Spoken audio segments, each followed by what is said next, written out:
മഴയാണ് സംസ്ഥാനത്ത് ഒന്നാകെ 9 ജില്ലകളിലാണ് എന്ന മഴ മുന്നറിയിപ്പുള്ളത്. 4 ജില്ലകളിൽ ഓറഞ്ച് അലേർട്ടും 5 ജില്ലകളിൽ യെല്ലോ അലേർട്ടുമാണ്. ഇന്നലെ തലസ്ഥാനമടക്കമുള്ള മധ്യ തെക്കൻ ജില്ലകളിലായിരുന്നു മഴ കൂടുതലെങ്കിൽ ഇന്ന് മഴ വടക്കൻ കേരളത്തിലോട്ട് നീങ്ങാനാണ് സാധ്യത എന്നാണ് കേന്ദ്ര കാലാവസ്ഥാ മുന്നറിയിപ്പ് പ്രകാരം നമുക്ക് ലഭിക്കുന്ന അറിയിപ്പ് എന്ന് പറയുന്നത്. വയനാട്, കോഴിക്കോട്, കാസർഗോഡ്, കണ്ണൂർ ജില്ലകളിൽ നിലവിൽ ഓറഞ്ച് അലേർട്ട് പ്രഖ്യാപിച്ചിട്ടുണ്ട്. അപ്പോൾ എന്നും പറയുന്നത് പോലെ മഴയുമായി ബന്ധപ്പെട്ട് എന്ത് കാര്യം പറയുമ്പോഴും സ്ഥിരമായി പറയാറുണ്ട്, നിങ്ങളുടെ അതത് പ്രദേശത്തെ കാലാവസ്ഥ അപ്ഡേറ്റ്സ് കൂടി കമൻറ്റ് ബോക്സിൽ കമൻ്റായി നൽകുക. ഞാനത് നിങ്ങളുമായി ഷെയർ ചെയ്യാം. അപ്പോൾ നമുക്ക് ഒരുപാട് സ്ഥലത്തെ കാലാവസ്ഥയെക്കുറിച്ചുള്ള വിശേഷങ്ങൾ അറിയാനും പങ്കുവയ്ക്കാനും പറ്റും. അപ്പോൾ ഞാൻ മാനസയിലേക്ക് പോവുകയാണ്. സംസ്ഥാനം ഒന്നാകെ എന്തൊക്കെ മുന്നറിയിപ്പ് നിലനിൽക്കുന്നുണ്ട്, നമ്മൾ എന്തൊക്കെ കാര്യങ്ങൾ ശ്രദ്ധിക്കണമെന്ന് മാനസ പറഞ്ഞു തരും. Manasa, good morning.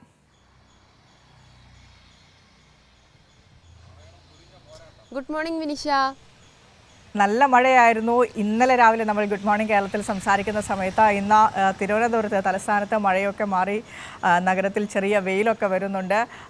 പൊതുവെ സംസ്ഥാനത്ത് മൊത്തം ഇന്ന് 9 ജില്ലകളിൽ അലേർട്ടുണ്ട്. ഒരു കാലാവസ്ഥയുടെ പൊതുവെയുള്ള അലേർട്ടുകൾ എങ്ങനെയാണ്?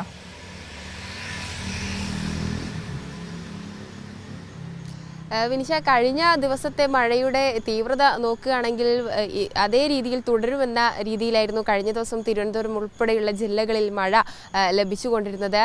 നമുക്കറിയാം, മധ്യ തെക്കൻ കേരളത്തിലായിരുന്നു കഴിഞ്ഞ ദിവസം അലർട്ടുണ്ടായിരുന്നതെങ്കിൽ ഇന്ന് മധ്യ വടക്കൻ കേരളത്തിലേക്കാണ് അലർട്ടുകൾ നൽകിയിരിക്കുന്നത്. 4 ജില്ലകളിൽ ഓറഞ്ച് അലർട്ട് നൽകിയിട്ടുണ്ട്. കണ്ണൂർ, കാസർഗോഡ്, അതോടൊപ്പം തന്നെ കോഴിക്കോട്, വയനാട് ജില്ലകളിലാണ് ഓറഞ്ച് അലർട്ട് ഉള്ളത്. അതോടൊപ്പം തന്നെ യെല്ലോ മുന്നറിയിപ്പ്, മധ്യ കേരളത്തിൽ യെല്ലോ മുന്നറിയിപ്പും നൽകിയിട്ടുണ്ട്. ഇടുക്കി മുതൽ മലപ്പുറം വരെയുള്ള ജില്ലകളിലാണ് യെല്ലോ അലർട്ട് നൽകിയിരിക്കുന്നത്. അതുകൊണ്ട് തന്നെ മഴയുടെ തീവ്രത കുറഞ്ഞ ഒരു സാഹചര്യമാണ് തെക്കൻ കേരളത്തിൽ ഈ നിലവിൽ കാണുന്നത്. നമുക്കറിയാം, ദൃശ്യങ്ങൾ എൻ്റെ പുറകെയൊക്കെ കാണുമ്പോഴും മനസ്സിലാകുന്നുണ്ട്, തെളിഞ്ഞ ആകാശമാണ്, ചെറിയ വെയിലൊക്കെ വന്നു കഴിഞ്ഞിട്ടുണ്ട്. അതുകൊണ്ട് തന്നെ തലസ്ഥാനത്തുള്ളവർക്ക് പരിഭ്രാന്തിപ്പെടേണ്ട ഒരു സാഹചര്യം നിലവിൽ ഇല്ല എന്നുള്ളതാണ്. എങ്കിൽ കൂടിയും 2 ദിവസം കൂടി ഇതേ രീതിയിലുള്ള മഴ ലഭിക്കുമെന്ന മുന്നറിയിപ്പാണ് കേന്ദ്ര കാലാവസ്ഥാ വകുപ്പ് നൽകുന്നത്. പിന്നീട് മഴയുടെ തീവ്രത കുറയും എന്ന് തന്നെയാണ് അറിയിച്ചിട്ടുള്ളത്. നിലവിൽ ശക്തമായ മഴ മുന്നറിയിപ്പ് മാത്രമാണ് നൽകിയിരിക്കുന്നത്.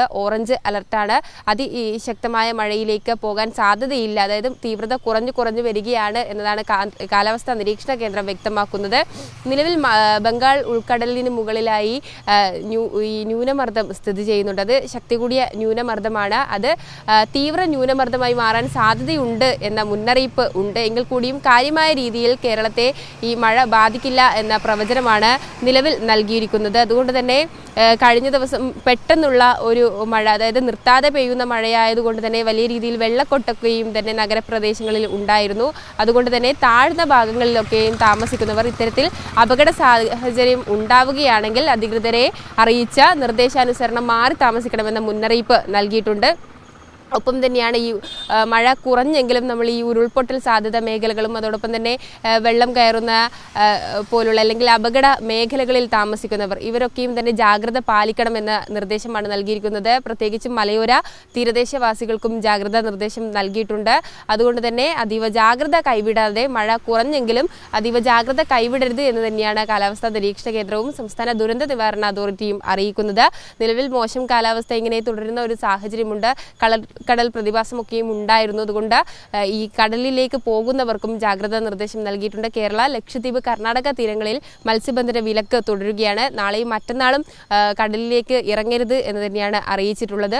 ഒപ്പം തന്നെയാണ് ശക്തമായ കാറ്റ് എടുത്തു പറയേണ്ടതാണ്. മണിക്കൂറിൽ 40 കിലോമീറ്റർ വേഗതയിൽ വീശും എന്ന മുന്നറിയിപ്പാണ് നൽകിയിരിക്കുന്നത്. അതുകൊണ്ട് പൊതുജനങ്ങൾ ഗതാഗതം നടത്തുമ്പോഴും ഇതേ രീതിയിലുള്ള കാര്യമായ ശ്രദ്ധ പുലർത്തണം എന്ന് തന്നെയാണ് പറയാനുള്ളത്. വിനിഷ.